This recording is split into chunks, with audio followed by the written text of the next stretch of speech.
నమస్తే, welcome to great Andhra. మనతో పాటు ఉన్నారు సీనియర్ పొలిటికల్ అనలిస్ట్ జిఆర్ మహర్షి గారు. నమస్తే సార్. నమస్తే చంద్ర గారు.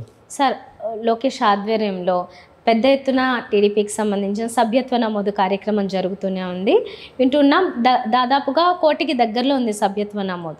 సరే, చాలామంది చేసుకుందాం అనుకుంటారు, దానివల్ల ఉపయోగాలు ఏంటి అనుకుంటారు. కొంతమందికి చూచాయిగా ఓకే ఇలాంటి ఏవో బెనిఫిట్స్ ఉంటాయని. మొత్తానికైతే దానికి సంబంధించి మెయిన్గా ఒక మంచి నిర్ణయమే తీసుకున్నారు. గతంలో కూడా ఇలా తీసుకున్నట్లున్నారు. అంటే నాకు తెలిసినంత వరకు వివిధ ఇన్సూరెన్స్ కంపెనీలతో వీటితోనో మాట్లాడుకుని ఒక MOU కుదుర్చుకున్నారు. కార్యకర్తకి ఏమన్నా జరిగితే ఒక 5 lakhs వరకు వాళ్ళకి ఆ కవరేజ్ ఉండేలాగా. సో మంచి నిర్ణయమే. వాళ్ళందరికీ నిజానికి కార్యకర్తలు పనిచేస్తున్నారు కాబట్టి వాళ్ళకి డైరెక్ట్గా అందరికీ ఏ బెనిఫిట్స్ రాకపోయినా అట్లీస్ట్ ఇది ఉంది అనేది ఒక ధైర్యం ఉంటుంది, నమ్మకము. సరే, మన కోసం ఒక పార్టీ ఈ మాత్రం చేసిందనే ఒక ఫీల్ ఉంటుంది. వైసీపీ ఎందుకు సభ్యత్వ నమోదు కార్యక్రమం చేపట్టనే లేదు? ఆల్రెడీ వీళ్ళు గెలిచారు, రూలింగ్లోనే ఉన్నారు. అయినప్పటికీ ఇలాంటి కార్యక్రమం చేసి వాళ్ళని ఏదో ఆనందపరుచుకుంటున్నారు. ఇక్కడ నిరుత్సాహంలో ఉన్నారు. సభ్యత్వ నమోదు లేదు, ఇటువంటివి ఎలాంటి కార్యక్రమాలు లేవు. ఎందుకంటే అన్ని రోజులు జరుగుతుంది కదా, వీళ్ళు కూడా చేస్తే ఏమైంది? అంటే వైసీపీ పార్టీకి రాజకీయ పార్టీకి ఉండాల్సిన కొన్ని లక్షణాలు లేవు. ఎందుకంటారా? వైసీపీ అనేది సడన్గా ఒక ఎమోషన్ నుంచి, ఒక క్రైసిస్ నుంచి పుట్టుకొచ్చిన పార్టీ. దానికి పునాది లేదు.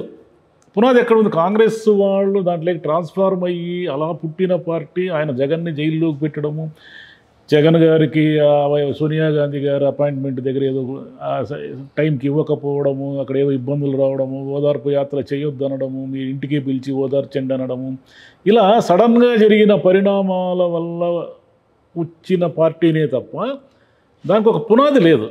తెలుగుదేశం అట్ట కాదు. తెలుగుదేశానికి ఏమిటంటే అప్పటి వరకు ఆంధ్రప్రదేశ్లో కాంగ్రెస్ రూల్ చేస్తూ విపరీతంగా కీచులాటలు, కుమ్ములాటలు, ముఖ్యమంత్రులను మార్చడము, తెలుగు ప్రజలందరూ కూడా అసహనంగా అంజయ్ గారిని ఆయన అవమానించాడని, తెలుగు ప్రజల ఆత్మగౌరవం దెబ్బతిందని, దీనికి ఒక పునాది ఉంది తెలుగుదేశం పార్టీకి. తెలుగు వాళ్ళ కోపము, తెలుగు వాళ్ళ ఆత్మగౌరవము, కాంగ్రెస్ పార్టీని ఏమైనా సరే మట్టి గెలిపించాలని ఒక కసి, ఇన్ని కలిసి ఉన్నాయి. ఇన్ని కలిసి ఉండడం వల్ల తెలుగుదేశం పార్టీ పుట్టింది. తెలుగుదేశం పార్టీ పుట్టే నాటికి కాంగ్రెస్ వ్యతిరేకతతో పుట్టిన పార్టీలు అనేక మంది కాంగ్రెస్ను వ్యతిరేకించే వాళ్ళు, అప్పటి వరకు రాజకీయాలతో సంబంధం లేని వాళ్ళు, కొత్త వాళ్ళు, యువకులు, ఎన్టీఆర్ మీద ఉన్న సినిమా గ్లామరు ఇవన్నీ పనిచేసి కొన్ని వేలు లక్షల మంది కార్యకర్తలు దానికి యాడ్ అయ్యి వెంటనే దాన్ని అధికారంలోకి తెచ్చారు. వైసీపీ అట్లా వెంటనే అధికారంలోకి రాలేదు. మీరు గమనించండి, వైసీపీకి చాలా టైం పట్టింది. మీకు ఉప ఎన్నికల్లో గెలుస్తూ వచ్చినా కూడా వైసీపీ మళ్ళీ 19లో, మరి 2014లో ఆయనకి చంద్రబాబు గారికి అధికారం ఇచ్చారే తప్ప వైసీపీకి ఇవ్వలేదు. కాబట్టి వైసీపీ ఏమిటంటే దానికి కొన్ని రాజకీయ పార్టీ లక్షణాలు, పార్టీ పెట్టి దాదాపు 10 ఏళ్ళు దాటినా కూడా ఇంకా దానికి ఆ లక్షణాలు అలవర్చుకోలేదు. తెలుగుదేశం పార్టీ ఏమిటంటే ప్రతిసారి అధికారం లేకొచ్చిన ప్రతిసారి నెక్స్ట్ టర్మ్ గెలవడం కష్టం. అది విపరీతమైన వ్యతిరేకత మూటగట్టుకునేస్తుంది. ఎన్టీఆర్ లాంటి వాడే ఆ మధ్యలో నాదెండ్ల భాస్కర్రావు ప్రహాసనం జరగకపోతే 85లో సడన్గా అసెంబ్లీ రద్దు చేసి పెట్టారు కదా, 89 నాటికి ఆయనే ఓడిపోయాడు. అంటే తెలుగుదేశానికి పాలనాపరంగా వైఫల్యాలు చాలా ఉన్నాయి. ఎందుకున్నాయి అంటే దాన్ని రిపీటెడ్గా గెలిపించలేదు. చంద్రబాబు నాయుడు గారు వచ్చి రిపీటెడ్గా 99లో గెలిచినప్పటికీ చంద్రబాబు నాయుడు గారిని చూసి ఓటేయలేదు. తెలుగుదేశం 94లో వచ్చింది, ఎన్టీఆర్ వల్ల వచ్చింది ఆ పార్టీ. కాబట్టి ఆ లెక్కన ఆలోచిస్తే ఆ పార్టీకి రిపీటెడ్ విక్టరీ లేనట్టే. అయినా సరే ప్రతిసారి ఓటమి పొందిన ప్రతిసారి మళ్ళీ కార్యకర్తలందరూ ఏకమైపోయి, కార్యకర్తలందరూ ఒక్కటైపోయి ఆ పార్టీని అధికారంలోకి తెస్తున్నారు. అందుకని ఆ పార్టీ కార్యకర్తలను కాపాడుకుంటుంది. ఎన్ని ఆరోపణలన్నా చేయండి, జన్మభూమి కమిటీలనండి, కార్యకర్తలు లంచగొండులనండి, టీడీపీ వాళ్ళ అనుమతి లేకుండా పనులు జరగడం లేదండి, ఏమైనా అనండి, రాజకీయ పార్టీకి ఒక 2 లక్షణాలు ఉంటాయి. అది ఏమిటంటే పార్టీని, క్యాడర్ని కాపాడుకోవడం. పార్టీని, క్యాడర్ని మీరు కాపాడుకుంటూ వస్తేనే ఎన్నికల నాటికి ఆ సిస్టమ్ కరెక్ట్గా పనిచేసి మీ పార్టీకి ఓటు వేయించే దిశగా ఓటర్ని తీసుకెళ్ళి ఒక మోటివేట్ చేస్తుంది. మీరు అధికారంలోకి వచ్చినాక ఎలా పాలించాలి అనేది రెండోది. మీకు అధికారంలోకి వచ్చినాక 2 లక్ష్యాలు ఉంటాయి. అదేమిటి? ఒకటి పార్టీని కాపాడుకుంటూ రావడము, రెండు ఏమిటంటే మీ పాలనను, అంటే మీరు అధికారికంగా తీసుకునే నిర్ణయాలు ఇవన్నీ కూడా మీ పాలన ఎలా ఉంది, అడ్మినిస్ట్రేషన్ ఎలా ఉంది, అడ్మినిస్ట్రేషన్ ఆధారంగా మళ్ళీ మీరు అధికారంలోకి వస్తారా రారా ఇన్ని డిసైడ్ అవుతాయి. వైసీపీ ఏం చేసిందంటే, వైసీపీ చేసిన తప్పు ఏమిటంటే ఓడిపోయినప్పటికీ కూడా 14లో ఓడిపోయినప్పటికీ కూడా కార్యకర్తలు దాని వెంట నిశ్చలంగా నిలబడి ఉన్నారు. ఎందుకు నిలబడి ఉన్నారంటే జగన్ ఒకసారి అధికారంలోకి తేవాలి, జగన్ ఒకసారి అధికారంలోకి వస్తే ఒక కొత్త ప్రభుత్వాన్ని, కొత్త పాలనను ఇస్తాడు అని వాళ్ళందరూ ఆశపడి ఎవరికి వాళ్ళు సొంత డబ్బులు ఖర్చు పెట్టుకుని, ఎవరికి వాళ్ళు రిస్క్ తీసుకుని, ఎవరికి వాళ్ళు 5 ఏళ్ళు తెలుగుదేశం ప్రభుత్వంతో కొట్లాడి ఏమి ప్రయోజనాలు ఆశించకుండా, వాళ్ళకి ఏం ప్రయోజనాలు ఉన్నాయి? ప్రభుత్వం లేదు కదా అధికారంలో. జగన్ పాదయాత్ర చేస్తే జగన్ వెంట నడుస్తూ వాళ్ళు 2019 నాటికి అధికారంలోకి తెచ్చారు. అధికారంలోకి తెచ్చిన తర్వాత మీకు 2 లక్ష్యాలు ఉన్నాయి కదా. ఒకటి పాలన, 2 రాజకీయ పార్టీని కాపాడుకోవడము. వీళ్ళేం చేశారు, జగన్ గారు ఏం చేసేసారంటే రాజకీయ పార్టీని విస్మరించేశారు.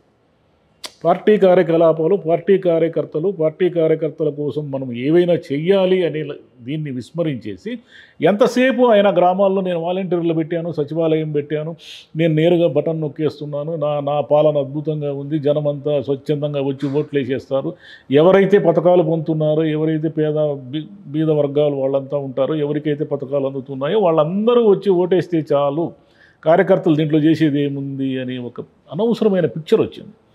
రెండవది ఏమిటంటే యాక్సెసిబిలిటీ. కార్యకర్తలకు నాయకుడితో యాక్సెసిబిలిటీ ఉండాలి. మీరు రాజశేఖర రెడ్డి గారిని తీసుకోండి. రాజశేఖర రెడ్డి గారిని పొద్దున్నే ప్రజా దర్బార్లోకి నేరుగా వెళ్ళి కలిసి ఏదో చెప్పుకుని ఒక వినతి పత్రం ఇచ్చి యాక్సెస్ ఉండింది. అది కార్యకర్తకైనా సరే, ఒక మామూలు ప్రజలకైనా సరే. చంద్రబాబు గారు ఎప్పుడు కార్యకర్తలతో యాక్సెస్లో ఉంటారు. రాజశేఖర రెడ్డి గారు అయితే ఒక మామూలు మండల స్థాయి నాయకుడు కూడా సీఎం ఆఫీస్కి వెళ్ళి కొంత వెయిట్ చేసి ఆయన అపాయింట్మెంట్ తీసుకుంటే ఆయన ఒక 5 నిమిషాల పాటు 2 నిమిషాల పాటు ఏమయ్యా ఎట్టున్నావు, మన పార్టీ ఎట్టుంది, ఊర్లో నాయకులు ఎట్టున్నారు, ఏం జరుగుతుంది ప్రజలకి మనకి అన్నట్టుగా మాట్లాడి వాళ్ళని సంతోషపరిచేవాడు. అంటే ఒక ముఖ్యమంత్రి కూడా ఒక మండల స్థాయి నాయకుడితో మాట్లాడేవాడు. జగన్ గారు వచ్చిన తర్వాత ఏం జరిగింది, ఎవరికి లేదు అపాయింట్మెంట్. కార్యకర్తలు ఎలాగూ పోలేరు, మండల స్థాయి నాయకులు పోలేరు, మంత్రులు పోలేరు, ఎవరు పోలేరు. ఈయన తనకు తానే జనానికి దూరంగా జరిగి పార్టీని దెబ్బతీసేశాడు. పార్టీ దెబ్బతీయడం అనే ఆయన ఓటమికి అనేక కారణాల్లో కార్యకర్తల్లో ఉన్న కమిట్మెంట్ లోపించడం. కార్యకర్తలు కాడి వదిలేశారు. సరే ఈయన మళ్ళీ అధికారంలోకి వస్తే మనకేం అందుబాటులో ఉంటాడా, మనకు పల్లెల్లో ఏం జరుగుతుంది, మన మాట వినేవాడెవడు, మనం ఊరికే అనవసరంగా 50,000 లక్ష రూపాయలు ఖర్చు పెట్టుకుని ఆ రోజు ఓటర్లను తరలించి మన వెహికల్లో తరలించి మనకొచ్చే ప్రయోజనం ఏముంది, గెలిస్తే గెలుస్తాడు, ఓడితే ఓడతాడు అనే ఒక నిరాసక్తత వచ్చేసింది. ఈ నిరాసక్తత వల్ల ఆ పార్టీ ఓడిపోయింది. తెలుగుదేశం పార్టీ ఈరోజు ఏం చేసింది, ఇప్పుడు ఆల్రెడీ అధికారంలో ఉంది కదా, 1 కోటి మంది కార్యకర్తల సభ్యత్వ నమోదు ఇప్పించి 42 కోట్ల రూపాయలు ఇన్సూరెన్స్ కంపెనీకి పే చేసింది. ఈ 42 కోట్ల రూపాయల వల్ల 5 లక్షల రూపాయలు నెక్స్ట్ ఇయర్ ఏంటంటే డిసెంబర్ 31 వరకు ఏ కార్యకర్తకైనా ఏమైనా ప్రమాదం జరిగితే 5 లక్షల రూపాయలు ఆదుకుంటారు. మీరు ఎన్ని పథకాల వల్ల డబ్బులు ఇస్తే 5 లక్షలు వస్తుంది అంటే సడన్గా జరుగుతాయి కదా, ఎవరికి తెలియదు, జరగాలని ఎవరు కోరుకోరు. సడన్గా జరిగినప్పుడు ఇంతకంటే ఏముంది, ఈ పని వైసీపీ ఎందుకు చేయలేకపోయింది, ఈ పని సభ్యత్వ నమోదు కూడా ఎందుకు చేయలేకపోయారు. మీరు కార్యకర్తలు ఉన్నారు, మీకు పార్టీ ఉంది, మీ పార్టీ ఒకసారి అధికారంలోకి వచ్చింది, ఈ రోజుకి మీ కార్యకర్తల నమోదు లేదు, మీ కార్యకర్తల కోసం ఏమి చేసింది లేదు. మీరేమో ఉపన్యాసాలు ఇస్తారు, మీరు సోషల్ మీడియాలో ఉండండి, యూట్యూబ్లో ఉండండి, మీ ఊర్లో ఏం జరిగినా కూడా వాట్సాప్లో మెసేజ్లు ఇవ్వండి. ఎందుకు ఇస్తారు వాళ్ళంతా? కనీసం ఒక ఇన్సూరెన్స్ కూడా మీరు కట్టించలేక, ఒక సభ్యత్వ నమోదు కూడా చేయించలేకపోతే మీకోసం మేము దెబ్బలు తిని పోలీస్ కేసుల్లో ఇరుక్కోవాలా? అదే కదా ఆలోచిస్తారు. ఎవరైనా తన సేఫ్టీ ఆలోచిస్తాడు కదా, తనకేమిటి అనేది కదా ఆలోచిస్తారు. అది ఆలోచించి విస్తృతమైన పార్టీ ప్రయోజనాల కోసం మీరు పనిచేయండి. మళ్ళీ మీరు అధికారంలోకి వచ్చి ఒక 10 మంది మీరు రాజ్యం వేయలేదానికి మేమెందుకు పనిచేయాలి, విస్తృతమైన పార్టీ ప్రయోజనాల కోసం అని అంటారు కదా ఎవడైనా.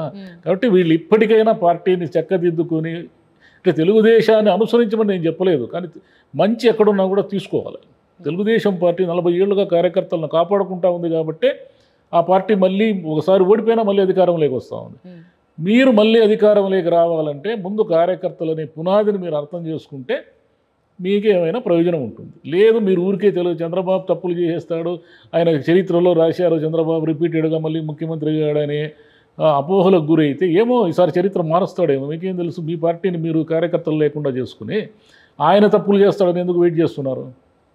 సార్ ఇంకొక టెక్నికల్గా ఒక చిన్న సందేహం, ఇప్పుడు 1 కోటి మంది జాయిన్ అయ్యారు అంటే వాళ్ళతో పాటు ఇంకా వాళ్ళ ఫ్యామిలీ మెంబర్స్ మేబీ అఫీషియల్గా జాయిన్ అవ్వలేదు అనుకుందాం. ఒక్కొక్క వ్యక్తితో పాటు వాళ్ళ ఇంట్లో 2 ఉన్నారు, 3 ఉన్నారు, 4 ఉన్నారు. పోనీ ఎలా కాదనుకున్నాం, మహా అయితే 1-2 విభేదిస్తారేమో కానీ, అంటే ఒక కుటుంబంలో వాళ్ళు వేరే ఉండొచ్చు, వాళ్ళే ఉండొచ్చు. అలా చూసుకుంటే అసలు ఆంధ్రప్రదేశ్లో జనాభా ఎంత? ఇప్పుడు 1 కోటి మందికి వాళ్ళకి తోడుగా వాళ్ళ ఇంట్లో వాళ్ళు కూడా టీడీపీ సపోర్టర్సే ఉంటారు. కుటుంబాలు అయినా మనకేం తెలుసు, రూల్ ఏం లేదు కదా మీ ఇంట్లో ఒక్కరికి ఇన్సూరెన్స్ ఇవ్వాలని. మీరు మీ ఇంట్లో ఎంతమంది ఉంటే అంతమంది ఇన్సూరెన్స్ మేబీ అందరూ సభ్యత్వం తీసుకోవచ్చు. దాని ఏముంది, ఇప్పుడు ఒక ఇంట్లో 4 కుర్రాళ్ళు ఉంటే 4 కుర్రాళ్ళు తెలుగుదేశం సభ్యత్వం తీసుకోకూడదని రూల్ నిబంధన ఏమి లేదు కదా. మీరు ఎంత ఇన్సూరెన్స్ల కంపెనీలు ఏం చెప్తాయి, మీరు ఇంత ప్రీమియం కడితే మీకు ఏమైనా జరిగితే మేము ఇంత ఇస్తాం, అదే కదా రూల్. ఏడైనా కూడా గ్రూప్ ఇన్సూరెన్స్లో రూలు ఏదో ఒకటి వర్తింపజేస్తున్నారు కదా. ఓకే, అయితే దానికి దాదాపుగా 40 కోట్ల పైన కేటాయించారు. అవును, పార్టీ 42 కోట్లు ఖర్చు పెట్టింది కదా. ఆ పని మీరు కూడా చేసి ఉండొచ్చు కదా. ఇప్పుడు మీరు ఊరికే మాటలు మాట్లాడేది ఎందుకు? కార్యకర్తలకి ఈసారి న్యాయం చేస్తాం, అది చేస్తాం, ఇది చేస్తాం, మీరు సైనికుడిలాగా పనిచేయండి. ఎవరు సైనికుడు కూడా జీతం ఇస్తేనే కదా పనిచేస్తాడు. నువ్వు కడుపు కాలితే ఎట్లా పనిచేస్తాడు సైనికుడైనా?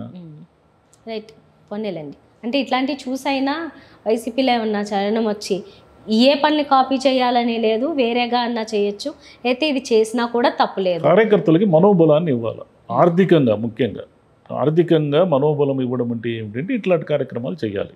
మీకు అరే బాబు మీకేం భయం లేదు, మీకు ఆయన ఏదో ఎక్కడో ఏదో జరిగితే ఆయన పోయి 1 లక్ష రూపాయలు ఇచ్చేది కాదు. ఎవరికి ఏమి జరిగినా వాళ్ళకి ఏదో రకమైన ఒక ఆర్థిక అండ ఉండాలంటే ఇలాంటి పనులు చేయాలి. మనుషులు ఎంత చేయగలరు సాయము? బీమా అనేది ఉంటే వాళ్ళకి సేఫ్టీ. రైట్ సార్, చూద్దాము అండి. అంటే ఏదన్నా ఇలా వార్తలు వచ్చి లేకపోతే అక్కడ వరకు వెళ్ళి తెలిసి చేద్దామని ఒక నిర్ణయం తీసుకుంటే కార్యకర్తలకి మంచి జరుగుతుంది. వైసీపీలో అంటే వైసీపీలో అంత సులభంగా మార్పులు రావని వాళ్ళ కార్యకర్తలే నమ్ముతున్నారు, మనం కాదు. వాళ్ళ కార్యకర్తలే వైసీపీ పార్టీ అది సులభంగా మారే పార్టీ కాదు. దాంట్లో అంటే క్రాస్ చెక్ చేసుకోవడము, ఆత్మవిమర్శ చేసుకోవడం అనే లక్షణాలు లేకుండా పోయాయి అని వాళ్ళ కార్యకర్తలే బాహాటంగా అంటున్నారు. Thank you sir. Thank you.